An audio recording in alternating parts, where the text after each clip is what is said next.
ডানকুনিতে BJP নেত্রী মণিমালা রায় তার নাম বাদ চূড়ান্ত তালিকা থেকে। আমি এই মুহূর্তে রয়েছি ডানকুনি 14 নম্বর ওয়ার্ডে। আমার পিছনেই সকলেই বসে রয়েছে। তারা ইতিমধ্যে যাদের যাদের নাম এসেছে, যাদের নাম ডিলিট হয়েছে, সবটাই যারা এই ওয়ার্ডের বাসিন্দা তারা আসছে, এসে দেখছে। এবং এই যে মণিমালা রায় 2022 সালে সর্বাণী সাহার এগেনস্টে বিজেপি নেত্রী কন্টেস্ট করেন এবং আজকে যেটা জানতে পারছি চূড়ান্ত তালিকায় এই বিজেপি নেত্রী মণিমালা রায়ের নাম। ঘটনাটা হয়েছে আমিও দেখছি, আমার ভোটার লিস্টে নাম নেই, ডিলিটেড করে দেওয়া হয়েছে। এটা একটা কারসাজি, মানে তৃণমূলের কারসাজি। টিএমসির প্রত্যেক বিওলো তো টিএমসির আছে, জানেন, এটা চক্র করেই হয়েছে।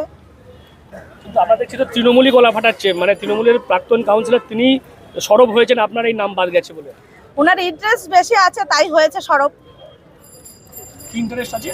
ইন্টারেস্ট আছে নিশ্চয়ই। উনি ওনার দুর্নীতির ব্যাপারে আমরা যেহেতু প্রতিবাদ করেছিলাম, ওনারা তো তৃণমূলের যারা এখন বর্তমান বলুন, প্রাক্তন বলুন, যারা কাউন্সিলর আছে তারা তো অনেক দুর্নীতি করেছে, কাটমানি করেছে অনেক। সেই কাটমানির দুর্নীতির মানে আমরা এগুলো প্রকাশে মানুষের জনসংযোগে এনেছি, সেটাই হচ্ছে রাগ।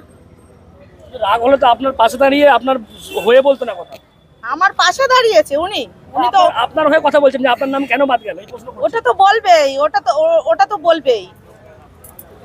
ওটা আসলে কি কারণে বলছে আনন্দই হচ্ছে নামটা বাদ। দেখুন, আমার নামটা বাদ গেছে, ইলেকশন কমিশন জানে, সেটা ইলেকশন কমিশনকে প্রশ্ন করুন কেন বাদ গেছে। আর চণ্ডীতলা যে বিধানসভা, মানে চণ্ডীতলা যে বিডিও অফিসারের নামটা কেন বাদ গেল সেটা একবার খোঁজ নিয়ে দেখুন।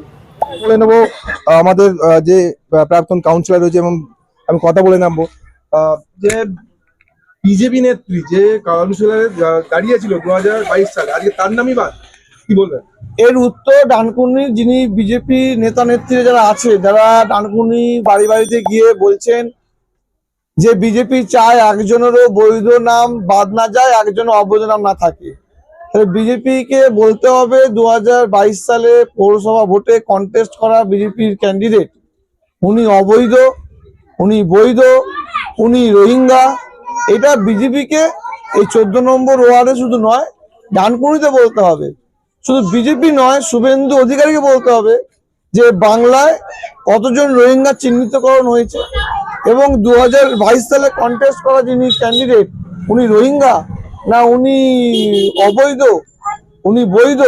এই প্রমাণ আজকে বিজেপিকে দিতে হবে ডানকুনির বুকে, যে বিজেপি মানুষের ওপর অত্যাচার করেছে সায়ের নাম করে, যে বিজেপি মানুষের ওপর মানবিক টর্চার করেছে, হাজারো হাজারো মানুষকে রোদের মধ্যে লম্বা লাইনে দাঁড় করিয়ে উৎকণ্ঠায় ভুগিয়েছে। আজ মানুষ 14 নম্বর ওয়ার্ডে উৎকণ্ঠায় আছেন। বিজেপির ক্যান্ডিডেট শুধু নয়, আরো বেশ কিছু মানুষ তাদের বাবা মায়ের নাম আছে, তার নাম নেই।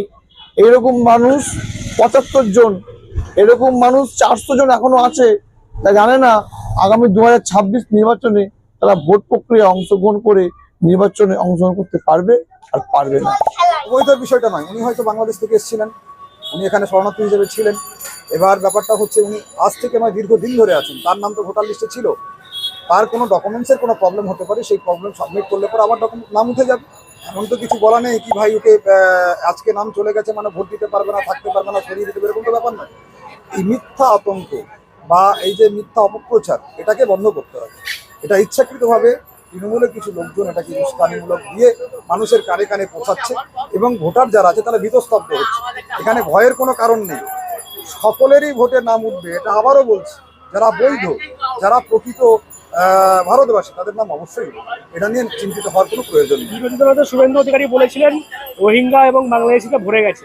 এই যে চূড়ান্ত তালিকা পাবলিশ হলো, তৃণমূল এবং বামেরা বলছে তাহলে কত রোহিঙ্গার নাম দেখা যাচ্ছে। আপনারা নিজেরাও দেখেছেন রোহিঙ্গা আমাদের কিরকম ভাবে ছিল। বলবার পশ্চিমবাংলায় দেখুন, আপনারা আমার ডানকুনি, ছোট্ট শহর ডানকুনিটাকে নিয়ে আমি যদি আলোচনা করি, এই স্টেশনের দুই ধারে দুনিয়ার লেবার কাজ করতো যারা রোহিঙ্গা, তাদেরকে আপনি দেখতে পাবেন না। সকালবেলা ভোরবেলা এসে মানুষ তাদের বাড়িতে কাজের জন্য নিয়ে যেত, তারা কিন্তু নেই, কেউ সব পালিয়ে গেছে। গোবরা যে ঝুপড়িগুলো ছিল সেখানে পুরো ফাঁকা, চলে গেছে। আপনি 12 নম্বর ওয়ার্ডে দেখুন, ওই যে যেখানে আমাদের পৌরসভা স্তূপটা করে তার পাশে যে ঝুপড়িগুলো ছিল সেখানে যারা থাকতো সেখান থেকে চলে গেছে। আপনি 5 নম্বর 6 নম্বর ওয়ার্ডে গিয়ে দেখুন, 19 নম্বর ওয়ার্ডে গিয়ে দেখুন, 20 নম্বর ওয়ার্ডে গিয়ে দেখুন, যারা ছিল ভর্তি পাশে করে এখানকার লোকাল কাউন্সিলরের মদতে তাদেরকে পার করে দেওয়া হয়েছে। ঠিক আছে, তো আমরা দেখেছি সেগুলো, আমরা সব জানি। এত লোকজন রাস্তাঘাটে ছিল, তারা কোথায় আছে? কাউকে দেখতে পাবেন না।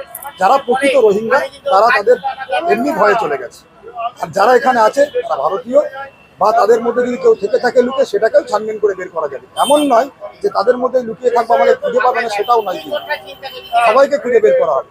প্রকৃত ভোটার যারা তারা থাকবে, যারা অবৈধ ভোটার তাদের নাম বাদ যাবে, একদম এটা নিশ্চিত। আর ইলেকশন কমিশনের কাজ ইলেকশন কমিশন কাজ করবে। যদি কোনো জিজ্ঞাসা আপনাদের থেকে থাকে ইলেকশন কমিশন করবে।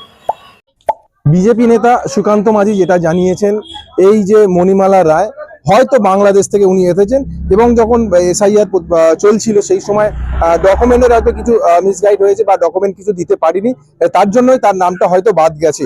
কিন্তু যেটা জানতে পারছি যে এই যে মণিমালা রায় 2022 সালেও কিন্তু কন্টেস্ট লড়াই করেছে, এবং সমস্ত ডকুমেন্ট আবার দেওয়ার পর যেটা বিজেপি নেতা বলছে নামটা আবার উঠে যাবে। এ বিষয়ে আপনারা কি বলবেন অবশ্যই কমেন্ট করুন কমেন্ট বক্সে। এই ধরনের খবর পেতে নজর রাখবেন ডিএনএন বাংলা। ডিএনএন বাংলা সবার মনে সবার ফোনে।